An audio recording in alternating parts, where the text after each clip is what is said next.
Fala galera, aqui quem fala é Felipe Witt da Comics. E aqui é o Mauro Torres. E o JP também da Comics. E hoje nós vamos falar, já falamos dos filmes da Marvel, nós vamos falar agora das séries da Marvel. Especificamente as séries da Netflix, né, que consistem em, começando, né, com o Demolidor, depois Jessica Jones, Luke Cage, Punho de Ferro, Defensores e o Justiceiro. Começando pelo começo, né, Demolidor, que saiu em 2015 na Netflix com Charlie Cox como o Demolidor, o Vincent D'Onofrio com o Rei do Crime, Owen Wilson como o Fog, né? E foi assim uma bela introdução da Netflix. E não esqueça da Karen Page. Não esqueça da Karen Page. Personagem muito importante. Isso é verdade. Exatamente. A Deborah On-Ho, que foi a Karen Page. Nos quadrinhos eu vi mais um pedaço que ela... um pequeno arco, no final do arco ela morreu. Aliás, não morreu não. Se não me engano, a atriz da Karen Page, ela tinha acabado de fazer True Blood também, né? Acho que foi.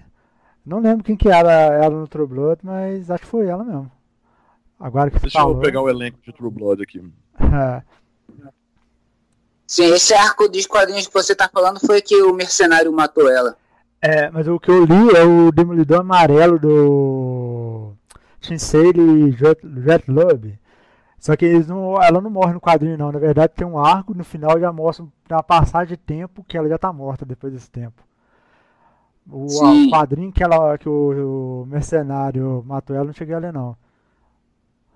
Foi muito bom. O Demolidor é um personagem que eu gosto bastante, mas que eu tô querendo aprofundar um pouco mais no personagem. Inclusive as partes do Frank Miller, do Demolidor, eu li só pedaços avulsos assim. É a face de ouro. Exatamente. Sim, exatamente ela. Ela fez a Jessica Hamby em True Blood. Tava verificando aqui agora. Ela era um vampiro mais velho no True Blood, não foi? Não, era uma vampira nova. Ela era a vampira adolescente. Ela interpretou uma adolescente que tinha problemas de se adaptar, porque ela foi transformada em vampira muito cedo e tudo mais. Ela era um personagem protagonista até a última temporada. Sim, achei a última temporada eu não vi. Eu vi as primeiras, chegou um momento que eu fui deixando mais de lado. Mas ela interpretou a Jessica Hamby no True Blood de 2008 a 2014. É por isso que eu lembrava dela logo em seguida, porque Demolidor foi em 2015. Foi. Então ela começou com outro papel muito importante na carreira dela. Ela pulou de um pro outro logo em seguida. A gente tem que lembrar que esse Demolidor foi uma série assim sem precedentes, né? Porque até então a gente não tinha nenhuma série de super-herói tão boa. Iniciou o boom da Marvel em termos de séries, e a expectativa foi lá no pico, né? Porque a série foi curtinha, se não me engano. Quantos episódios, Uti? Você tem aí a lista certinha? Vou ter que ir aquela boa e velha Wikipédia. Os espectadores ficaram muito decepcionados quando a série foi cancelada. Também, sim. Viu? Foram 3 episódios, né? A primeira temporada. O que foi menor aí foi o Defensor. O Defensor, se não me engano, foram 8. Defensores foi menor mesmo. Mas eu lembro que... Nossa, muita coisa aqui. Isso, primeira temporada, 3 episódios, né? Já abril de 2015. Beleza. Foi uma temporada curta, mas assim, muito boa. Com um crescendo muito forte, assim, porque ela começa a apresentar a história, mostra aos poucos, ele vai evoluindo, e aí tem um confronto com o vilão. É bem jornada do herói, né? Aquela coisa. Tem a recusa do chamado. Um filme de origens. Exatamente. E tem uma cena que ficou tão icônica na série que eles repetiram até a exaustão em todos os outros. Não só as outras temporadas, como das outras séries também, né? Algumas melhor, a maioria pior, que é a cena do corredor, a luta do corredor. Sim. É verdade. É muito bem filmado, muito bem coreografado, as lutas assim incríveis. Os filtros que eles usaram pra série ficaram muito bons, porque a cor ficava legal, os personagens, eles tinham um timing bom, tinha comédia, mas não era jocoso, e ao mesmo tempo você tinha também, assim, aquela coisa do personagem bem construído. Ele é um personagem humanizado, que é uma coisa bem característica da Marvel, né, de fazer um personagem humano. Sim, que parece gente real. Foi uma série mais pé no chão, como um todo, né? Não, exatamente. E são coisas que são muito possíveis de acontecerem na vida real, é claro, tirando os poderes. No caso que ainda continuando a ser uma obra de ficção, mas a gente consegue se identificar com eles. Que no caso, o único que tem poder lá na primeira temporada é o próprio Demolidor, né? Que o poder dele... o cara que treinou ele, que embora acho que oficialmente não tem poder, ele age como se tivesse. Outra coisa que... o Sticks. Mas o poder dele é meio que aquele poder do Kung Fu, sabe? É meio que o Ki, assim. É uma coisa que eu acho que a Marvel ela entrega e não entrega ao mesmo tempo, sabe? Porque ela coloca esses personagens do Kung Fu como se eles tivessem o poder do Ki, mesmo sem ter um poder de origem, digamos assim. E o Rei do Crime, ele tem poder sim, ele tem uma super força ali que não foi retratada na série como um super poder, mas é uma força sobre-humana. Ele é mais forte que um homem normal. Sem dúvida. Isso é retratado na série de certa forma, mas não explícito. Não tão exacerbado quanto é nos quadrinhos dele chegar e quebrar a parede com um soco. Mas você vê que ele é mais forte. O legal do desenvolvimento da primeira temporada é que o Demolidor ele começa como um underdog ali, ele é fracassado, advogado fracassado, ele é porta de cadeia, é um ser comum, assim, um cara do povo, né, assim, que vai emitindo, e o problema político, que é basicamente... Eu acho que foi isso que fez a série ganhar todo mundo, sabe? Porque todo mundo vivia uma questão... O mundo de 2015, a gente viveu isso muito mais forte aqui no Brasil, mas de 2015 pra cá a gente vem vivendo uma crise política global. Isso é verdade. E o Rei do Crime, ele meio que se apropria dos instrumentos políticos, econômicos, para poder controlar a cidade. Principalmente a terceira temporada, né? E o herói... Não, vamos ficar na primeira por enquanto. E o herói do povo que vai e desmascara o grande, né, representante dos monopólios capitalistas, da política. O grande manipulador. Exatamente, o Kingpin, né? Que ele é chamado de Rei do Crime em português, mas o nome dele... Eu acho que a Marvel ela perde muito com traduções de nomes, né? Porque Kingpin seria, né, como se fosse o broche mestre, né? Assim, aquela a cerejinha do bolo. Isso. Essa expressão Kingpin é usada muito no boliche lá nos Estados Unidos. O Kingpin é aquele que surpreende, que manda aquele strike quando ninguém menos se imagina. Isso. Faz mais sentido o nome dele em inglês mesmo do que o nome em português. E a gente vai chegar lá. Imagine um cara tão inteligente assim entregar que ele é o rei do crime. Não faz sentido, né? Não mesmo. Exatamente. E a gente vai chegar lá também. Em Luke Cage tem um outro vilão que tem problema de nome. Sim. Aí você tem também a escolha do elenco, que acho que aqui mandou muito bem. Que o Charles Cox, acho que ele incorporou muito bem a questão do Demolidor, não só isso também, como também a questão de finge que é cego. Eu lembro dele falando que ele estudou que o cego, quando ele tá enchendo um copo, ele verifica com o dedo pra poder saber quando o copo tá cheio. Aí eu fui lá e comecei a copiar esse também, velho. Aí você tem o legal é o estudo dele, né? Que ele deu várias entrevistas, né, falando sobre o olhar do cego. Isso é uma coisa que ele entrega na série de uma forma fenomenal. Você realmente uma pessoa cega, se você convive com uma pessoa cega, você sabe que ela não fica olhando pro chão o tempo todo. Eu tô falando em relação à posição dos olhos, né? Não que ela fique olhando. Não interprete isso como uma piada de mau gosto, por favor. Não, não. Exatamente. Ela não fica com a cabeça para baixo, olhando para o chão. Isso. Como se estivesse olhando para o chão. Isso, é porque a impressão que a gente tem daqueles filmes mais antigos, né, como o estereótipo do cego no cinema, é uma pessoa que fica olhando para o chão, olhando para o nada, com os olhos vagos, mas a pessoa cega, quem convive com o cego, sabe que não é assim. né? O cego ele tem um olhar, eu falo de olhar no sentido de a posição dos olhos, muito expressivo, porque ele divaga com o olhar. Apesar de ele não conseguir ver de fato o que está lá, ele divaga com o olhar. E assim, quando você vê a diferença entre pessoas 100% cegas e pessoas que não são 100% cegas, você vê que a expressão ocular delas é diferente. Né? A pessoa que ela já enxergou e se tornou cega, ela tem uma expressão ocular diferente, a expressão da pessoa que foi sempre cega também é diferente, e eu acho esse tipo de treinamento dele muito legal para mostrar. Você vê que, por exemplo, o mestre dele, né, ele tem uma expressão ocular diferente da dele. Já é uma pessoa assim que a impressão que se dá, né, que é um cara com aquele, digamos assim, o olhar mais doente, né, que é um olhar mais parado, que é igual com uma pessoa que tem catarata, por exemplo. Um olhar mais parado, o olho fica mais quieto, né, e ele tem essa coisa do olho leitoso mesmo, que é igual uma pessoa que tem catarata, que é um olhar mais quieto, um olhar mais... eu sei o movimento de ver, mas eu não tenho mais esse movimento, a capacidade de ver, mas o movimento ele é instintivo. O cego não, ele não tem essa coisa de fixar o olhar igual a pessoa que vê, exatamente porque ele não tem a tradição, digamos assim, a memória muscular do movimento ocular. Né? A pessoa que fica cega, ela fica com o olho mais estático porque ela lembra, o músculo dela já tem aquela memória de ficar parado com o foco num lugar só.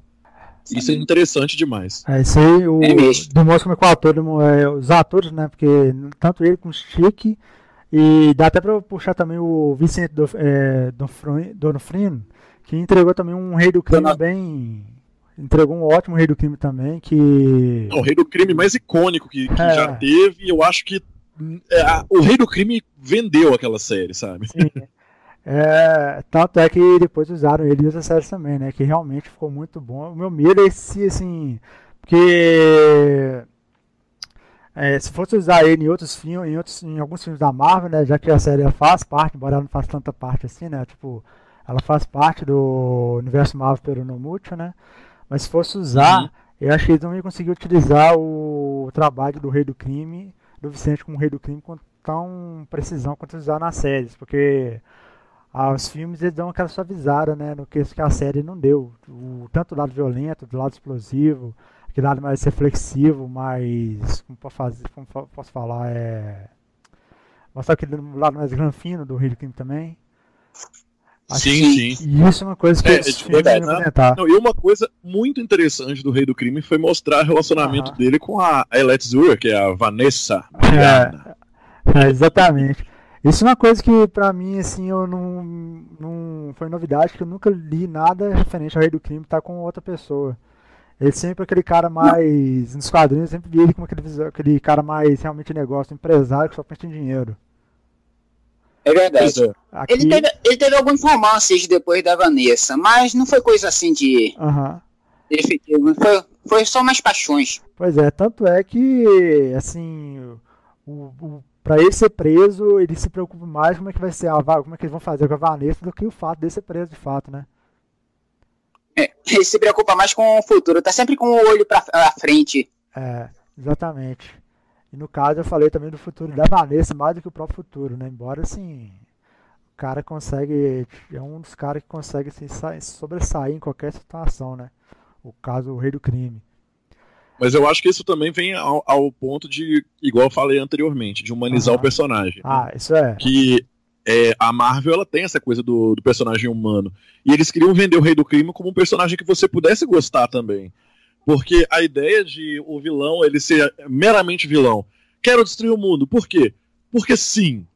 Porque eu vivo no mundo e quero destruir o mundo que eu vivo. Não faz sentido nenhum isso, sabe? Não faz nada. Tem que haver uma motivação.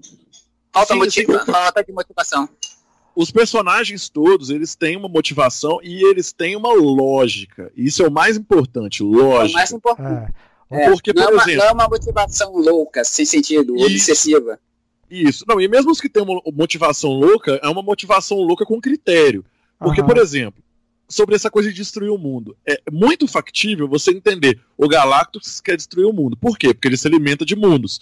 Beleza, ótimo, faz sentido. Mas por que o Zé das Couve da esquina quer destruir o mundo? Só porque a vida dele é ruim? Por que não rouba um banco e vai gastar o dinheiro com uma coisa boa, sabe? Ao invés de, minha vida é ruim, eu sou pobre, então eu vou destruir o mundo, porque eu sou pobre. Aí o cara descobre uma mega tecnologia que ele pode ficar rico e ele ainda quer destruir o mundo, porque ele é pobre, ao invés de vender tecnologia e ficar rico. Não, é pior, ainda tem aquele de eu quero destruir o mundo, mas vou explicar como eu vou fazer enquanto você tá aí pensando como você pode fazer pra me impedir. Não, mas a questão toda personagens muito megalomaníacos que não fazem sentido não tem muito lugar nessas séries. E o que eu acho legal é isso. É bom. É tudo pé no chão, pode acontecer na vida real, com exceção dos poderes. O legal do Rei do Crime é que ele é um cara que teve uma infância perturbada, um pai opressor, e ele cresceu pensando, não vou deixar ninguém pisar no meu calo nunca mais. E se tornou o cara que pisa no calo dos outros. Exatamente. O que não foge muito da realidade. Mas em verdade é isso. Uma coisa que me fugiu. Isso aí também é um exemplo para muitos outros vilões, muitos outros personagens. Isso aí já virou também até um mote para a criação de outros personagens nesse estilo. Um precursor, vamos dizer assim. Pois é. Agora uma coisa que me fugiu. É no primeira temporada que mostra o passado do Rei do Crime? Acho que né? Se não me engano, eu tô em dúvida agora se é na primeira ou na segunda temporada que mostra, mas eu acho que é na primeira, sim. Na primeira, que a segunda ele aparece só de gaiato, assim, não tem um destaque gigante. Ele, assim, o que ele aparece ele se destaca, mas o destaque na segunda temporada não é ele, né? Pois é. Então eu acho que é na primeira mesmo que mostra lá no finalzinho da temporada. Eu posso pegar pela lista de episódios aqui. Mas o legal é que tem um outro detalhe aqui também que eu acho muito, muito interessante, é que ele a série aos poucos vai te apresentando coisas que vão fazer sentido mais pra frente, você não sabe que elas existem, não sabe o porquê delas, elas estão muito sutis ali, mas elas vão fazer sentido mais pra frente e vão ter uma significância grande. Como, por exemplo, não é nem easter egg, como por exemplo a presença do tentáculo. Porque as pessoas, os membros do tentáculo vão aparecendo aos poucos, né? Que é um outro nome também que eu acho ruim. Os membros do tentáculo vão aparecendo aos poucos para poder mostrar para o espectador que eles estão ali envolvidos com a cena criminosa e tal, e depois vão ter uma presença realmente marcante quando vai aparecer no Punho de Ferro, né? Que inclusive vai também expandir um pouco tanto aquele universo, mas mesmo assim eles começam a aparecer de uma forma mais factível do que uma coisa muito assim viajante. Pelo menos na primeira temporada ainda é uma coisa mais pé no chão, né? Sim, sim. E outra coisa que é bom ressaltar também é que eu acho que o Demolidor aqui nessa série ele se arrebenta demais. Ele vira e mexe, você vê ele quebrado.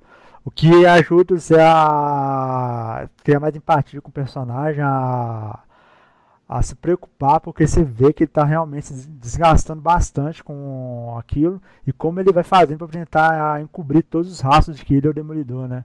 Nos quadrinhos não há tanta preocupação assim, porque ele é um sujeito fantasiado que fica indo para lá e para cá. Então, mas aí, como estamos falando de uma série que já trata de um lado mais realista, tem esse lado também do psicológico. Eu verifiquei aqui também o episódio que o Fisk aparece a história de criação do Fisk, da infância dele, é o episódio 8 da primeira temporada, Shadows in the Glass, Sombras sem Reflexo. É quase no metade da primeira temporada, um pouco depois da metade. É na segunda metade, né? Digamos assim, a primeira virada. No início da segunda metade. Pois o interessante é que esse episódio ele acontece várias coisas, né? O episódio que ele que tem a primeira derrota, né, do Fisk, né? Que ele vai convencer o Hoffman a matar o Blake antes dele dedurá-lo, né? O Hoffman é incapacitado por Murdoch. E aí a Gal visita o Fisk e alerta que ele terá de controlar tudo se ele não quiser que ela, o Nobu e o Owlsley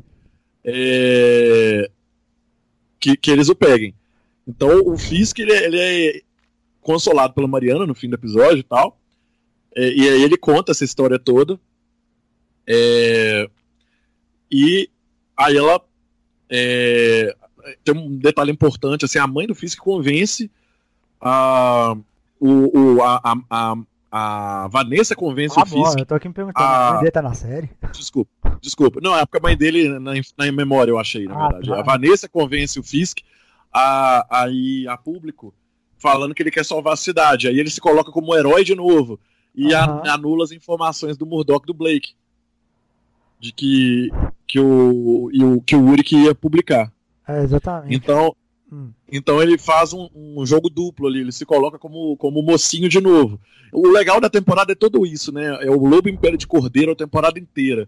É essa luta de gato e rato até o final, tentando desmascarar. É muito maneiro isso. Eu até comprei a ideia que ele realmente estava querendo ajudar a cidade, realmente queria levantar a cidade que ele cresceu, né? E o legal é que todos os episódios você só vê o Murdoch se ferrando, se ferrando. Ele nunca consegue ir até o final de ter uma vitória mesmo. E quando ele exceto no último episódio. Quando ele conseguiu uma vitória, logo em seguida o Rei do Crime foi lá e escapou. Então assim, ele se ferra das duas formas. Tanto que ele não consegue uma vitória no sentido de conseguir provas para poder pegar o Fisk, né? Como também ele vai se arrebentando todo cada vez mais. Aí tendo que recorrer lá a Claire Templar, que aí entra outros personagens, os dois atores também que mandaram muito, pelo menos o Eldon Hanson, que é o Fogg, eu achei muito bom. A Claire... O Fogg é excelente. A Claire que fez a Rosário que fez a Claire, eu gostei, mas eu não achei assim excelente, só eu gostei. O Fogg, o ator dele é do Efeito Borboleta, né, velho? Eu não cheguei a ver o Efeito Borboleta, me julgue. Efeito Borboleta é com Aston... Efeito Borboleta acho que é com Aston Kutcher. Eu já tinha visto ele lá no Efeito Borboleta, tinha mandado muito bem. Aqui na série também ele realmente manda muito bem, inclusive como aquele amigo que se preocupa com o Matt. O próximo lançamento aí, você sabe qual que é?